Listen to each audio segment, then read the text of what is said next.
On the Friday, we have the biggest one of all, the Timoko Cheltenham Gold Cup.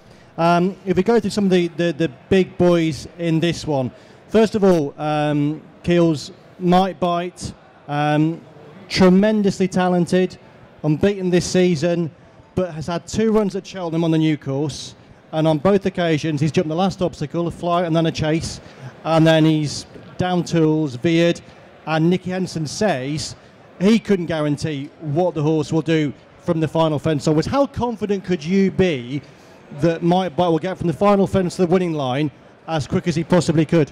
Well, you can't be, because that's where they go out onto the course, isn't it? So he's obviously looking to go home. He is a bit of a nutcase. He's a very talented nutcase. I don't fancy him to win it anyway, to be honest. Though. Really? No. I mean, look, if anybody had told you that a 3/4 length defeat of Double Shuffle would make you 3-1 favourite for the Gold Cup, they'd have brought the men in white coats round, wouldn't they? If you watch that King George again, Double Shuffle's hit about 7 fences as well. Like, you know, he jumped easily the worst in the entire race and still only just got beat. Now, it doesn't mean Might Bite isn't a good horse, but it means the form is nowhere near as strong as it's made out to be. I make this year's Gold Cup 5 or 6 to 1 the field, I really do. And I can only see Might Bite getting shorter because it's Nicky Henderson, he's got a big following, and on the day they're going to plunge into him, but I'll be getting stuck into laying him. Would you be equally negative?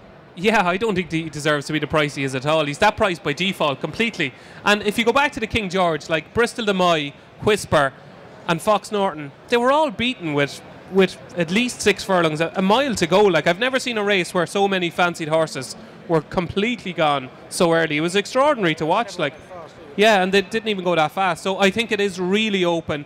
I think there's some Irish contenders certainly under the radar. We saw Colulta Vic at the weekend, probably would have won the Irish Gold Cup. And like the Irish Gold Cup, that was wide open. I said before the race there was 10 runners. I said 8 of them could win it, and the 2 that couldn't win it were Alpha de Zobo and Ed Wolf ended up winning it. But I think the Gold Cup is like that. And the one Irish contender I think that's completely coming in the long grass is Coney Island, who has that rock solid novice form from last season, winning the Drinmore, beating the Annabelle Flies and of this world, and I just think he's got the right profile for the race. He could be a star, and they're bringing it along slowly.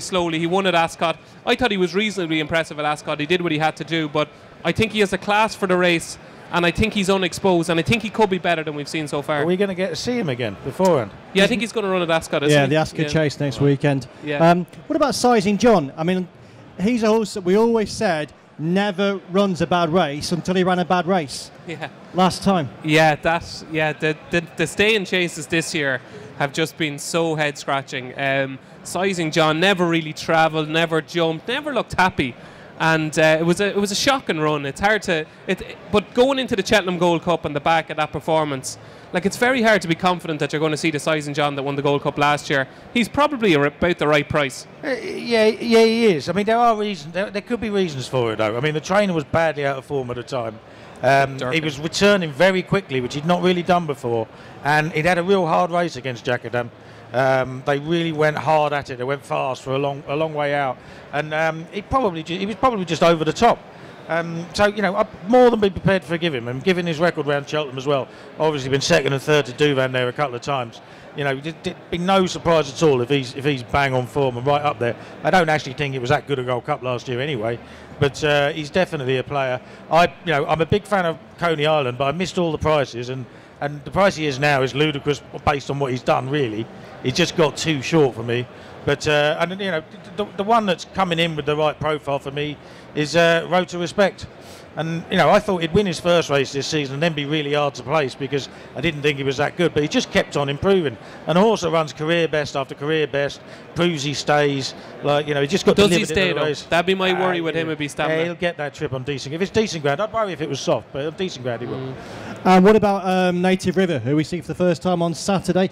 He wasn't beaten far last season, probably should have been second, but he was ridden to... Well, at a time when nearly all of Colin Tizard's horses ran badly as well. Yeah, he's definitely an interesting horse, but, you know, we haven't seen him for ages. No. What's he going to be like? You know, if he comes out and bolts up at Newbury, then you suddenly get interested. Well, he could be favourite, couldn't he, if he goes and bolts up at Newbury? You know, if he wins by a fair way at Newbury, then you'd say that he'll definitely shorten to be second favourite. Do you know who he reminds me of? I think he's a carbon copy of the new one in the Champion Hurdle. I think he'll get outpaced coming down the hill and always kind of look a little bit unlucky. You know the way the new one stays on to be placed in the champion hurdle because he doesn't have the natural pace coming down the hill when they're really quickening. And I think it's the same with Native River. I think he's lacking that tactical pace at a crucial stage in the race. And again, I think he'll probably finish third or fourth, but I don't think he's got the gears to win a Gold Cup. So for the Gold Cup, it's Coney Island for you, DJ, and Keels, you're saying Road to Respect. Yeah, Road to Respect. I'm a bit disappointed that the Nigel Swisson-Davies isn't running Black Lion because I thought he had a decent each race shot at a prize. He's going to Haydock now, isn't he? He's going to Haydock now, then going to the National, yeah. Pretty rare for Nigel Swisson-Davies to duck a Cheltenham challenge. Yeah, absolutely.